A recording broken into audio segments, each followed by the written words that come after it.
So this is coriander. Little bit lemony, peppery, very well balanced. Tastes good. Coriander originated in the Middle East, but Chef Denver Govender is from South Africa. So, what are we doing in Macau? The spices of Macau make up a unique flavor profile, and today we'll be exploring the story of coriander. Coriander can be traced as far back as ancient Egypt, when the seeds were buried in the tomb of King Tutankhamun. In addition to its culinary uses, coriander has served as a medicine to treat sores and cholera. The appetite for this spice helped spur the age of exploration, led by the Portuguese.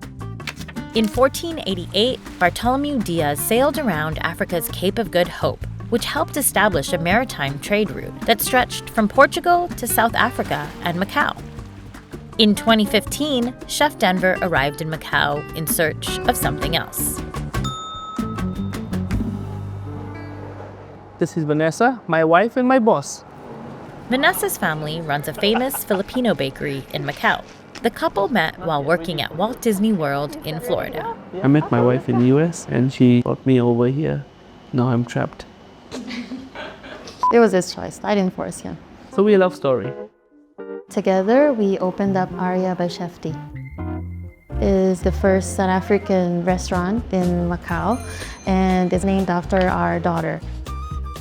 South Africa has a very diverse background, from the apartheid regime to the French, the British, the Portuguese influence, the spice route to South Africa. So it's a melting pot of flavors.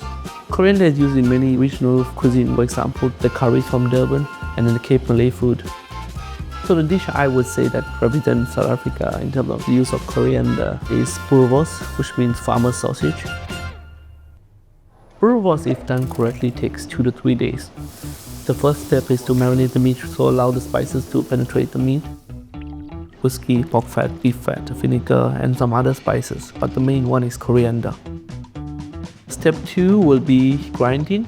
We grind it on the next day and then chill it again, and then we put it into the case on the 3rd day. Back home we usually put it on a braai, which is basically the barbecue.